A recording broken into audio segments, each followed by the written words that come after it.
What is up, guys? Welcome back to the channel. We are back in Bangkok, Thailand, aka one of the most visited cities in the world. And today I have a really dope collab because I'm meeting up with a girl who's been living in Bangkok for 14 years. That's right, 14 long years. You guys are getting ready to meet her very shortly. Let's do it. Hey, I'm Joy. I'm from Pennsylvania State, and I've been living in Thailand for 14 years now. 14 years. Yeah. So we gotta stop right there. Can't even go any further. 14 years is crazy. Yeah. How did you end up here? So my mom, first of all, I want to say I did not want to come to Thailand. Though I'm glad that I'm here. You know, I was 16. I was like, I just finished my junior year. You know, I was gonna go to prom, graduate, all the things. And my mom was like, listen, America is not the place to be. My uncle, I feel like they were low-key conspiracy theorists, right? So my uncle was like, listen, y'all need to get out of America. He lived in Thailand for 5 years before we got here. Him and his 8 children at the time. And he was just, you know, just bigging up how beautiful Thailand was, that America really is not, it's not a way of life, I will say. And that Thailand, that it's beautiful. My mom is a singer, so he said that she can like pursue her singing career. And, you know, we would just thrive out here. So that was just it. That's amazing and crazy at the same time. Like, because 14 years ago to be on that mindset like then, I mean, like now a lot of people are on that wave of like, I want to leave America, but like 14 years ago. So like, what are some of the, like, how has Thailand changed and what have you seen change like over those 14 years that sticks out to you? Well, for one, the people, for sure. There are so many expats, but not even just like Black Americans coming to Thailand that is just in the last like 2 years. Yeah, it's exploded. Yeah, it's exploded. I have not seen community like this. And I love it. It does warm my heart. But you'll find like, it's just a lot of different personalities. I'll say that. A lot of different. We're going to get into more of that. Yeah, so I have so many more questions along with the 14 years we've been here, but where are we right now? Right now, we are like on the outskirts of Bangkok. We're on Rama 3 at SV City. This is where I stay, y'all. Living like a local, okay? We living like a local, and I be preaching that because you're gonna get a better bang for your buck living like a local. Like, you'll actually be able to sustain livelihood in Thailand. I feel like it's so easy to get wrapped up in how beautiful Thailand is. You just blowing money because it's quick, you know what I mean? Like, 100 baht here, 1,000 baht there, and then boom, you don't got no money. So live like a local, and you're gonna keep the coins in your pocket, okay? There you go. Yeah, I know you have a lot of game, and one of the things you do is you share a lot of content on TikTok. I do. Yeah. Giving people tips and stuff about living out here in Thailand. Yeah. That's super helpful for those who are interested in coming out here. But yeah, I'm excited to see this place because we've seen a lot of like the newer projects and living right like along Sukhumvit. So I'm excited to see like what living on the outskirts has for us. Come on in. So this building, don't quote me, I don't know when it was developed, but from what the locals told me, this was one of the first like luxury condos here in Thailand for Thai people. Because if you don't know, the capital of Thailand used to be in Thonburi, which is right next to the river, because Chinese settlers, they were doing a lot of trade on the river. So this was like a good place of export, import. A lot of settlers lived in this area, and then further along, like where Chinatown now is, actually.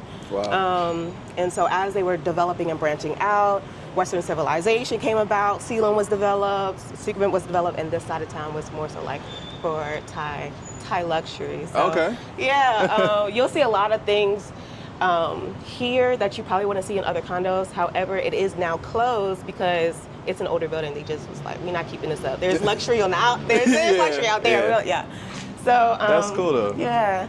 So I actually love that it's in a mall because I literally don't have to leave this area at all. Like, unless I have something to do in the city, I don't leave. Like, 7-Eleven is right here, okay? You'll see further down, there are a few shops here, like a few vendors, but during the weekdays, I mean, it is so popping. Like, all along here, they'll have tables. I get a lot of my bedding from here, which sounds crazy.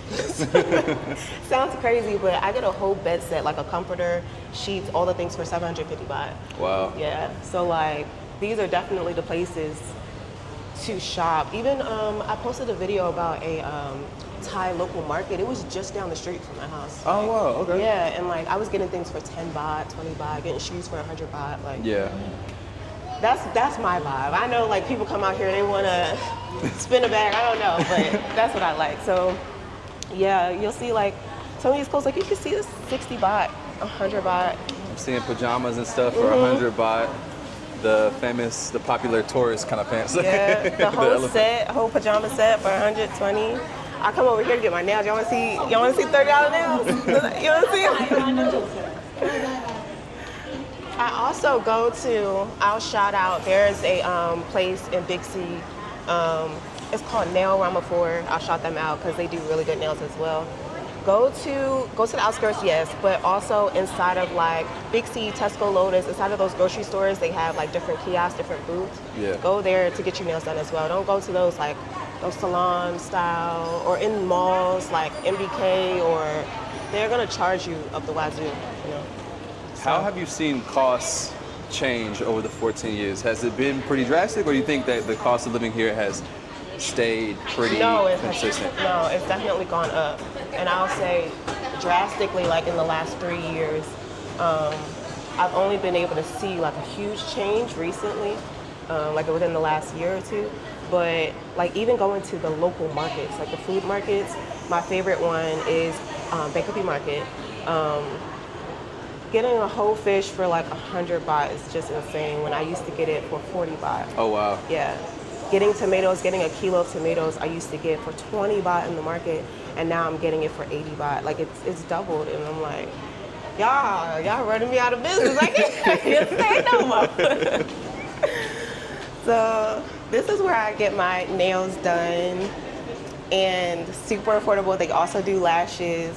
When I get my nails done here, I spend like about, on average, I spend between 400 baht and, depending if I do like extra stuff, I'll spend 1,000 baht. Okay, so between $15 and $30. Yeah. Okay. Yeah. Nice. Little plug for the ladies. Yeah, I gotcha. Now, when you first got here, right? So you said you didn't want to come to Thailand. How was it transitioning here? Like, what was your mindset? What was your experience like when you first got here? I imagine it had to be pretty just different to to be in a country. So when I first got to Thailand, again, I didn't want to come. I felt like I wouldn't make any friends. I was a teenager. I was a black teenager.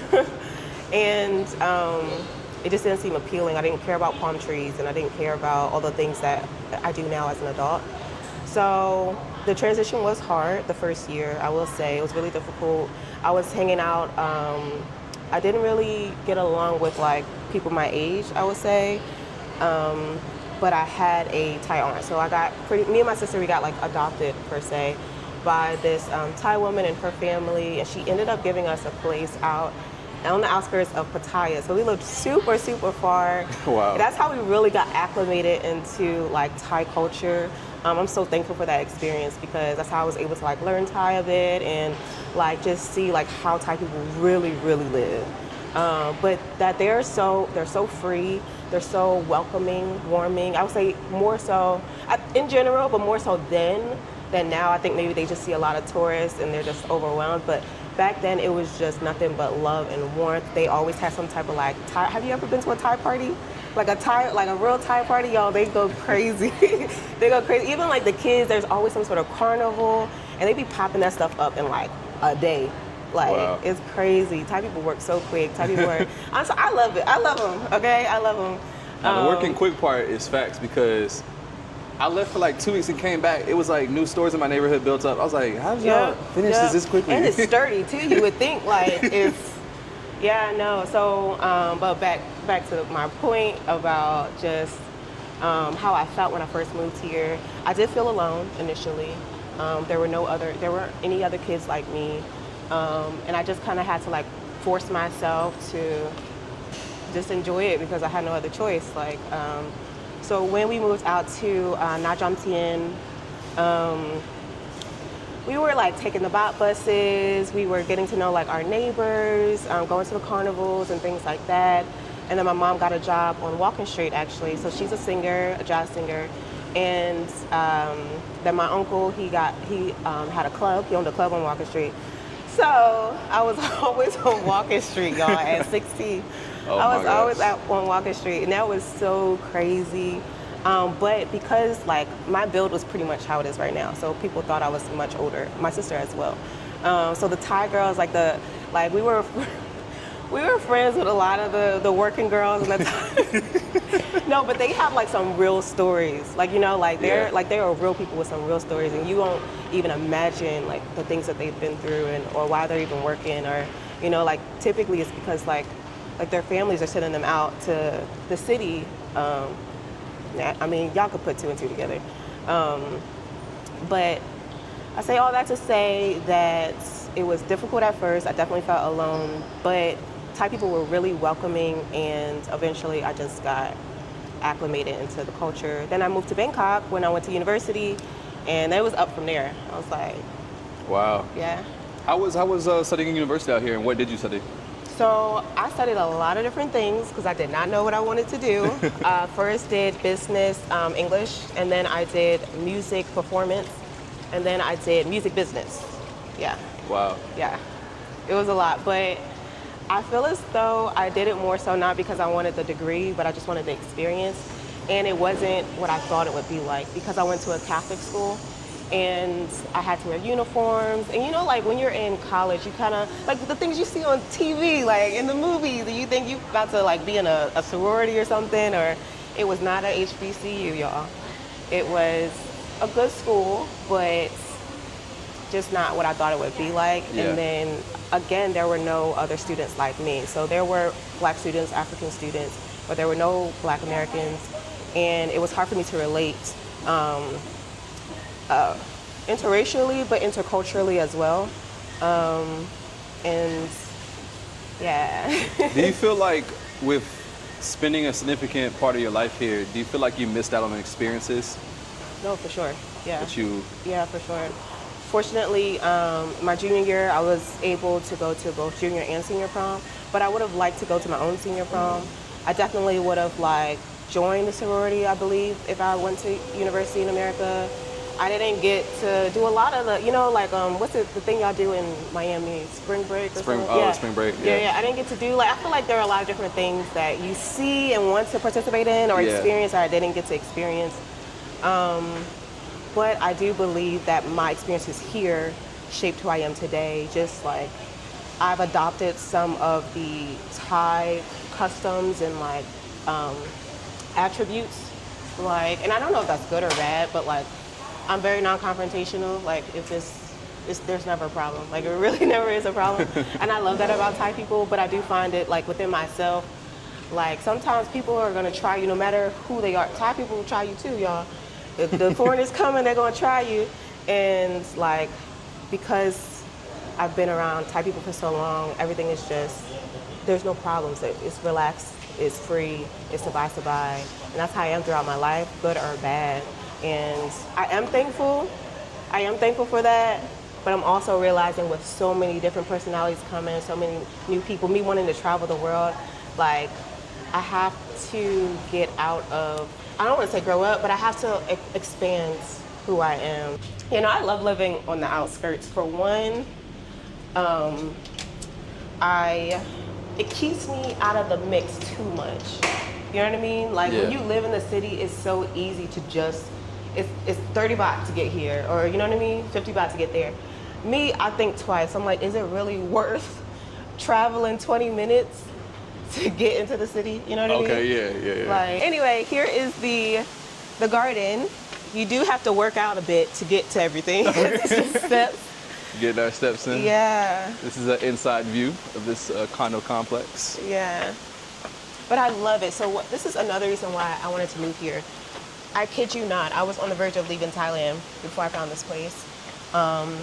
Because I was tired of the city life, I wanted something with more greenery. I wanted to be next to a park, and have the island in the oven.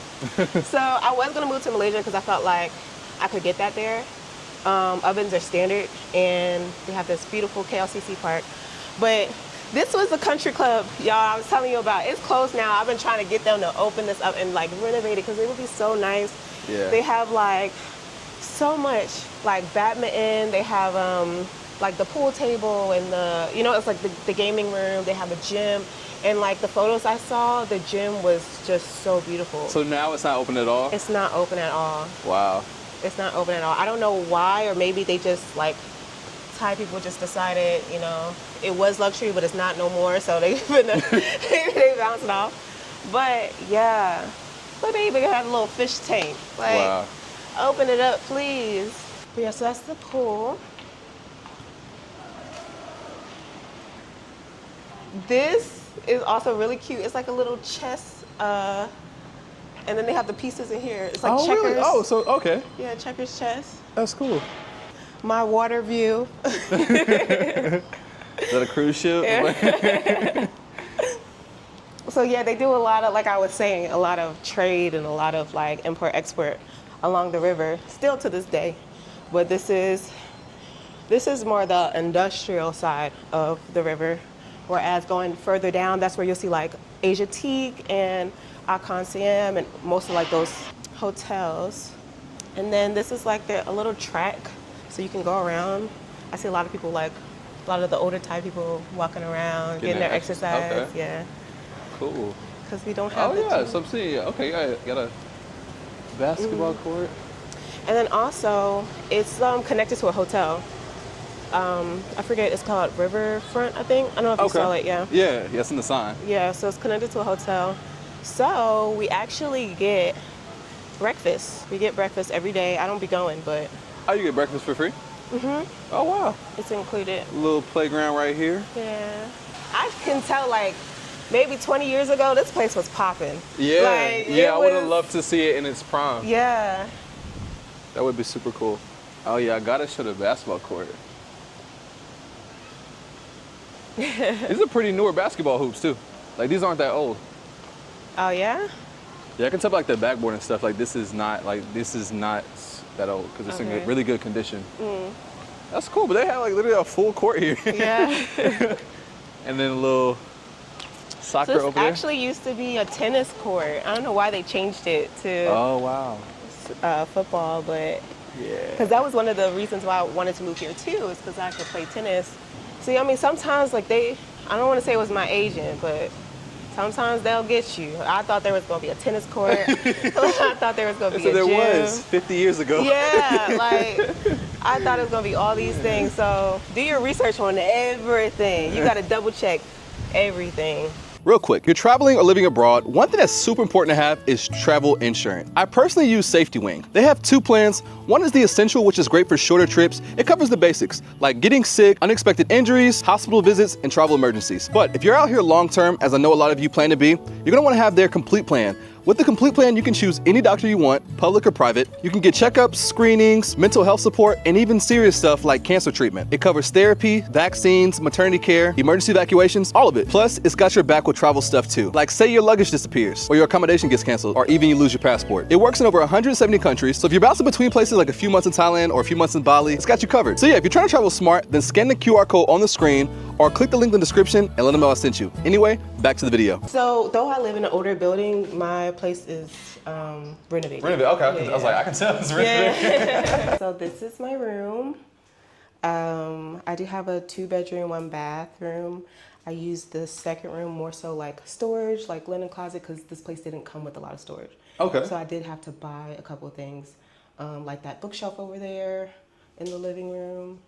And also by the bathroom, I have like another cabinet style. But my favorite thing about this place is my island. I told myself if I move to another place in Thailand, because I've lived in so many different condos. Really? Yes, I lived in so many different condos. Like that's why I can give so many tips on condos because, I told myself if I move to another place here, I need an island and I need an oven. That was like non-negotiable. Ovens aren't easy to find. Yeah, and then this is also a dishwasher. Oh, cool. Okay. Mm-hmm. I think I got a dish in there. Yeah. A dishwasher, my oven. It's cute. I believe this is like about 65 square meters. That's up. Okay, you have some more storage built here into the island. Mm-hmm. Yeah. Now, was it difficult finding this place, or was it pretty easy? It's easy when you know what you're looking for. Okay. You know, and they had it listed a few places. Like this was on Facebook Marketplace and on Fazwaz. Okay. Yeah, and I got this from a realtor that I was working with before. Sometimes, like when you just see a place, you can ask your realtor because finding a good realtor is difficult. All right, like people think like I know in America you find your realtor and then your realtor finds your place, but in Thailand you find your place first, and that will lead you to different realtors. Yeah. And then once you find the good one, then you can keep that one in your pocket. What makes a good one? Well, someone who's communicative, right? But who's gonna debate with the owner on your behalf. A lot of the realtors, they just want to get the deal done, and so they're kind of like pestering you to like, hurry up, get the place, buy, right? But a good realtor is going to be patient, right? A good realtor is going to ask you what you want and negotiate on your behalf. Yeah. You know, not just try to get you to sell it. Like make sure the place is okay for you, and like not necessarily remind you, but like if there are any like hidden features, like things you might not know about, like let you know. Like one of my agents told me before on one of my places, like, hey Joy, this is not government rate electric, so just want to put that out there. Oh, okay. You know, sometimes they'll just put things in contracts and you're not really Yeah. reading everything, though you should. Like read that contract thoroughly, have your contract emailed or like sent to you via line or WhatsApp before you even come to sign the contract. Like look it over so that you can like have amendments, you know. Okay. Yeah. I have to ask, why is the TV backwards?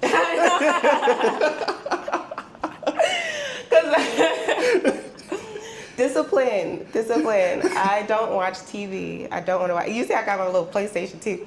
I'm trying to stay focused, you know?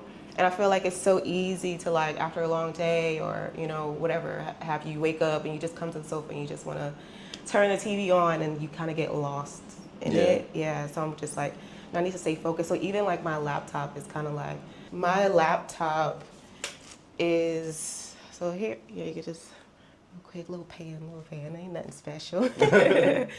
But yeah, my laptop's literally like right here. So when I wake up, I'm like, okay, Joy, that's what you need to do. You need to pick your laptop up and get some work done. Because again, it's so easy to like wake up, you see your phone nearby, you pick your phone up and you get lost in Instagram or you get lost in like somebody's messaging you something. So yeah, I try to keep reminders around me to stay focused. And what is work for you now? Work for me now. So right now I do marketing still. Before, like earlier this year, I had a contract with, I'm not going to shout the company out because I don't F with them, but but I was doing project management and marketing for an American company actually here. So I had like a hybrid schedule of working from home and then also like going to the office 2 days a week. But now I'm still doing marketing for a few like companies. I told you before, like I'm going to travel to do some content and marketing for a project management company. So that's work. But then I also have the Black Women in Thailand group that is not necessarily like bringing in any cash, but it is something that I'm passionate about. And so I've been developing the website for that. And it's more so just like a community sisterhood, bringing women together. We have meetups. We have things for kids as well. A book club, so many different things. Like I've just been That's dope. That's super dope. Yeah. I gotta ask, so as you entered into adulthood, what kept you in Thailand? Like, what stopped you from going back home? Right. What stopped me? Okay, so I don't like America. I went in 2019, I went in 2021, and the people there, I didn't realize how beautiful, how nice Thailand was, right? Because I grew up here. So everything is just normal to me. Like the way the people are normal, the way they do things, like what, good or bad, is just, it is what it is. But when I went to America, I could really see the differences in how people did things. And I was just like, this is not for me. Like, I actually miss Thailand so much, and I cannot imagine living anywhere else. I won't lie, I did want to leave Thailand because I felt stagnant. Like you can get wrapped up into like how easy the life is. It doesn't really like push you to want more. So I felt like, no, I need to be in an environment where I'm like, can you imagine? I want to be in an environment where I got to hustle. That's crazy. But that's where I was in life. And so that's why I went back in 2019 and again in 2021 because that feeling stayed with me. Still kind of low-key is with me. But when I went to America, I was like, the people y'all are so mean. Yeah, so I have like my just like first aid kit, Yeah. I was hoping for two bed bathrooms, but listen, beggars can't be choosers if you can't get everything unless we pay for it. And I got the oven, so I was like, all right, fine. You happy? Yeah, I'm happy. And yeah, I don't know if y'all want to see the balcony. I don't have a view. It's real. I got like my suitcase and things out there. It's real junky, but yeah. All good. So I was asking, what made you stay in Thailand and as you enter your adulthood? At that point, you know, it was like, all right, you're grown. You could go back to America if you wanted to. So what kept you here? So for one, it was like, well, where do I go? Yeah. You know what I mean? Like, Thailand really is a great country. But at the time that I did want to leave, you know, like I said, about feeling stagnant and complacent, really, you know, not feeling like I'm moving forward, I was like, okay, yeah, I can think about going to America. So I visited twice.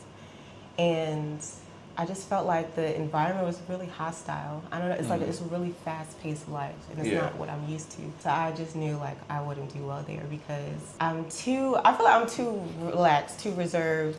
More on like what you made a good point of that. Like a lot of people can feel, especially like the young people who move here. Thailand, while it's a great country to be in, great place, it's not really a place it's like that we can hustle in.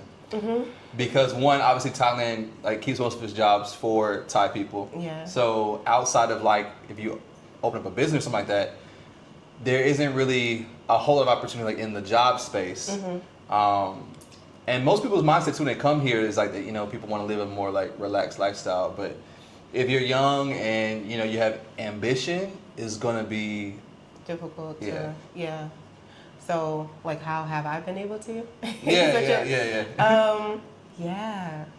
So, I have been able to hustle here. I think mostly because it's all based on connection. You know what I mean? Okay. Networking, like who you know. So most of the jobs that I have had is because of who I knew. You know what I mean? Like even getting into the marketing space, I have no type of marketing degree. I don't. You know what I mean?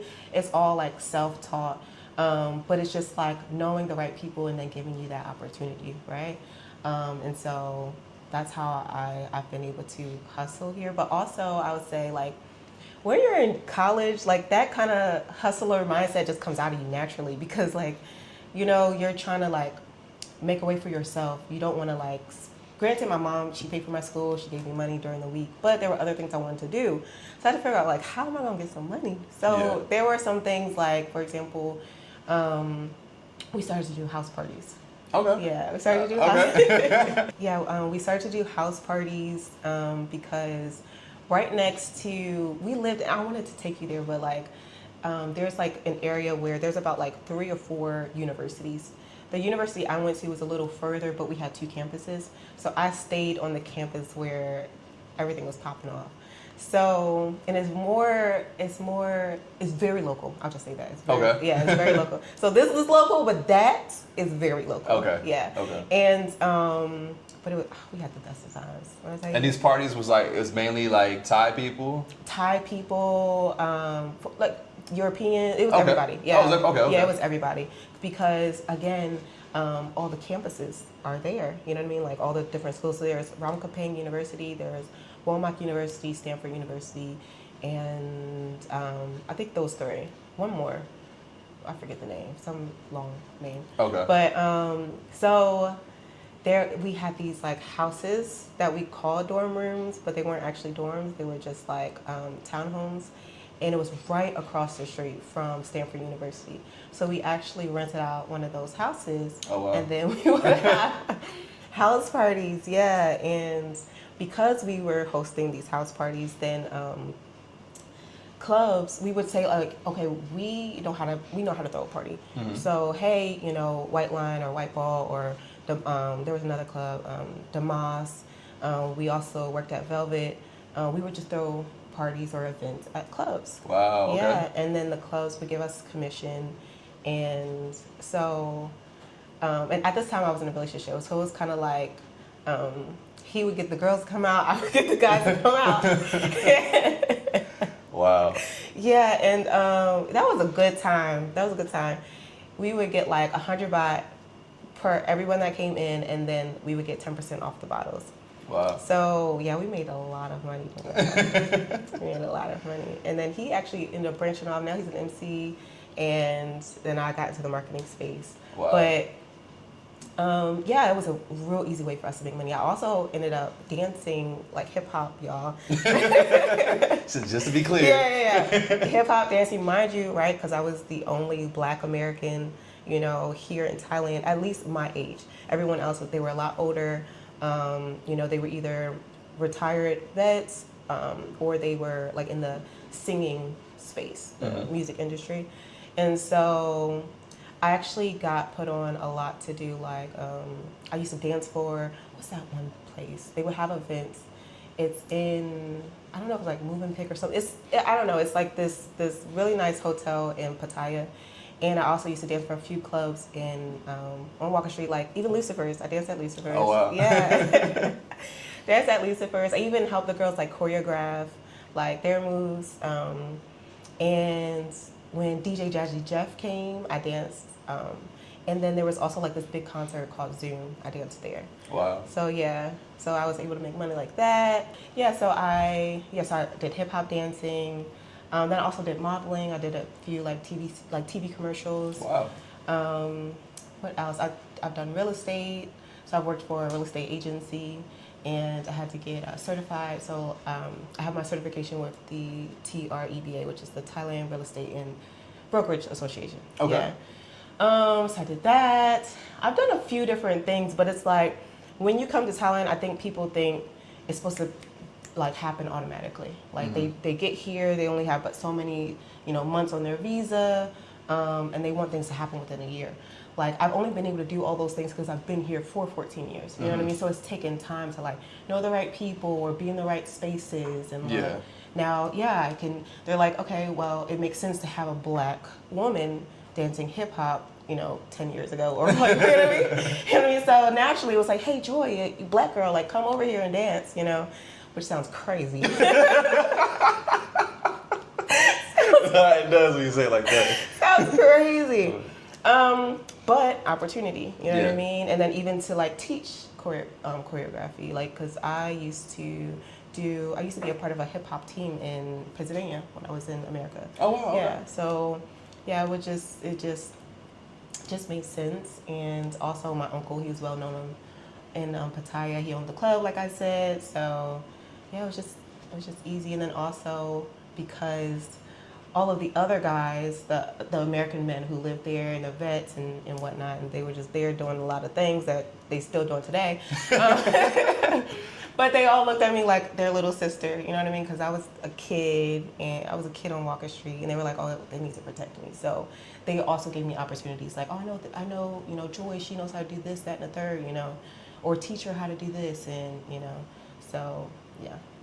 So I'm sure you've seen a lot in your time here in Thailand. I'm sure you have some stories. We'll have to do that for another episode. But so I want to transition really quick and talk about, since you've been here for, obviously we've established you've been here for a while. So what are some tips you would give to expats who are making their way over here?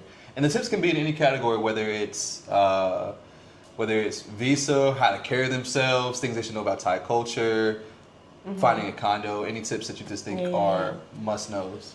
Must-know tips.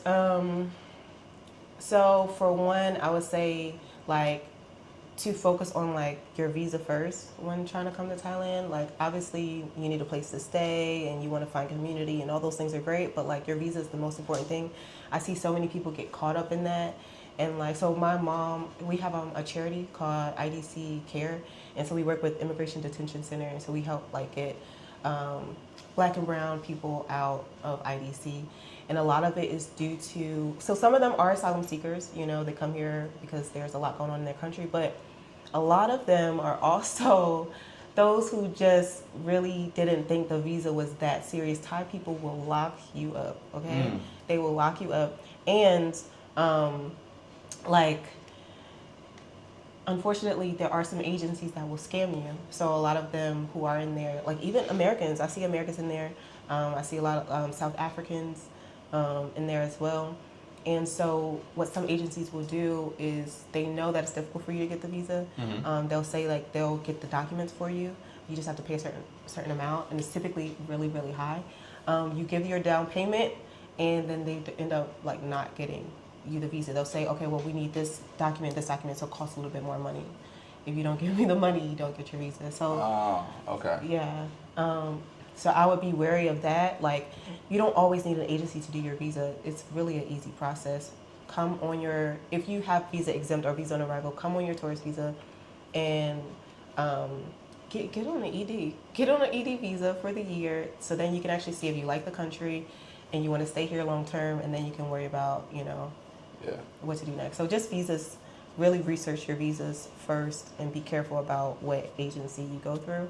Another tip I would say, I feel like that's like my biggest one is I always say just research. I always say research. Do your own research, not necessarily look at what like a lot of us are telling you, even including myself. People have their own experiences. So what happens to you or how you know what I mean? Yeah. So look at a lot of different people's videos. Google is your best friend. Do you think, from what you've seen, because you've met a lot of people, you've seen a lot of expats coming here, where do you feel like some people go wrong in their move here? Do you feel, and I guess a more specific question, do you feel like a lot of foreigners under budget for Thailand? Yes. Because the content is always like, people see like, everything's so cheap here, everything's so affordable. And then they get here and realize like, all those nights out and stuff like that, it adds up. Like, Thailand can be expensive. Like, really expensive. Like, okay, so in my group, I have like at least like 2 women a week saying how they need to go back home. Like they brought either themselves or they brought them and their family out here. They did not expect Thailand to be as expensive as it is. And it's because there are a lot of influencers saying cheap this, cheap that. I rarely say the word cheap. I'll use affordable because that word is relative. Cheap is relative. And there's a reason why I live the way I do live, because I know how quickly the baht can go. Yeah. It looks so small, but probably spent like, even in transportation alone, like especially for me, to go to the city. That's why I think twice before I go outside. But like going to the mall, you're bound to see something that you want, or just getting food like on a daily basis, like you can spend a lot of money. So I would say definitely budget, and budget the little things too, like transportation. That stuff, again, adds up. I did this spreadsheet because I had to do it for work, and I was like, you know what, I'm going to transfer it over to my life. And when I realized I had spent 100,000 baht in 1 month. It was last year, October. I spent 100,000 baht. I'm like, okay. And when I was looked, it like a little bit over? Is it like over 3? Over 3,000. Yeah. And when I looked at, and I the way I have my spreadsheet set up, I wish I probably could go get it, but I have it tallied based on like category. So like transportation, food, X, Y, and Z, bills. Transportation was the highest. Really? Yes. Wow. Transportation was the highest. And that's just from just going like. Going back and forth, just little things, 30 baht to, probably like one day I was, we had like a charity event, so I had to do a lot of running around. So now I'm going to the store and I'm going back to the event. I'm going here, you know what I mean? Yeah. Planning things. So like, I kid you not, spent 2,000 baht in one day on transportation. And it's like, you don't see it because you're just giving 20 bahts. And for me, it's probably worse because I'm going through my accounts. I just scan the taxi driver and then, so I'm not actually seeing it until I get to my spreadsheet and I'm tallying up all of my slips.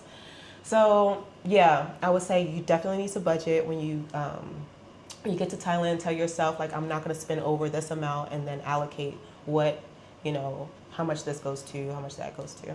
Yeah, that's a great point to make, because I've noticed that as well. Where like, you think Thailand, Thailand is affordable. You can live at different levels, but especially for the people, which I know most Americans that come out here, get caught up in the nightlife.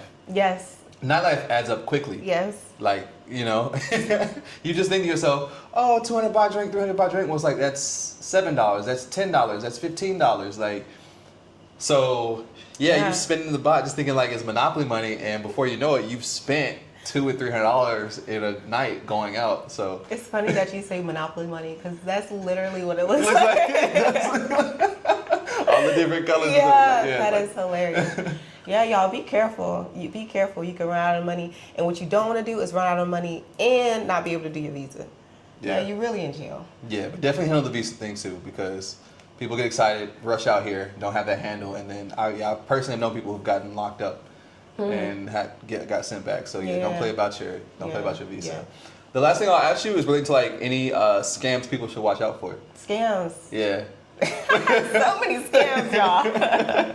What's the most popular ones that come to mind that foreigners should be mindful of? So outside of visa scams, like tourism, like when you're on your jet skis and things like that, or your motorbikes if you're renting them, like when you go down to Pattaya or down like south, always like take photos of all of your vehicles. Take photos before you ride them, because a lot of them, and this even happened to me, but I keep a receipt, okay? They're gonna try and get you and say like this is because of you, like yeah. So I would say watch out for that, and also like in your home. So like I'm like the queen of taking photos. Always take photos of all of your furniture.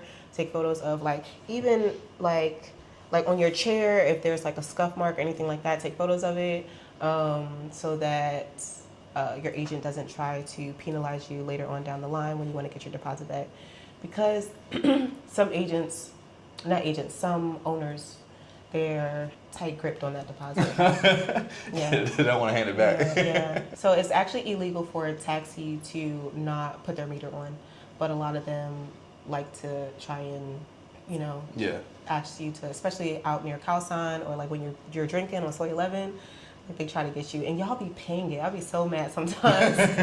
They be like 300 baht to go down the street. Y'all be like, okay, fine, it's $10. I'll be so mad because they're gonna continue to do it. But it's illegal for them to not put their meter on. It's also illegal for them not to take you.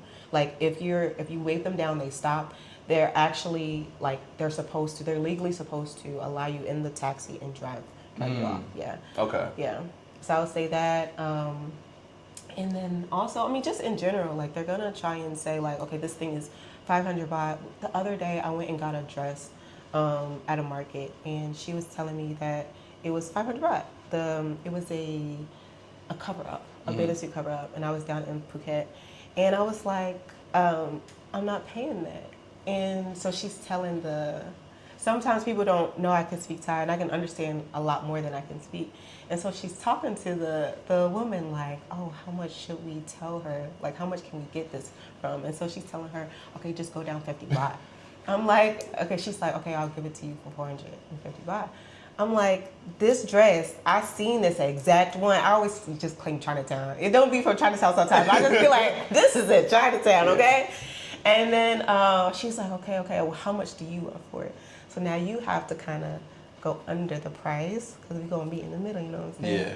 So I was like, well, for real, in Chinatown, I can get 3 of these dresses for 300 baht. That's 100 baht each. This dress is 100 baht. It's net. I can show y'all. It's a net. Yeah. And you want to tell me $515. Stop playing with me.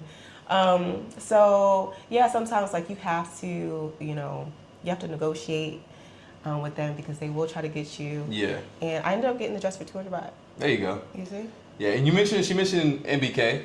When I first got to Thailand, I thought like, oh, MBK Center is great. MBK Center is a scam. Yes. Everything in there is pretty much stuff from Lazada marked way up. Like the other day, well, it was like a couple weeks ago, I needed a new tripod. Now, I already know I can get a tripod on Lazada for like 200, 300 baht.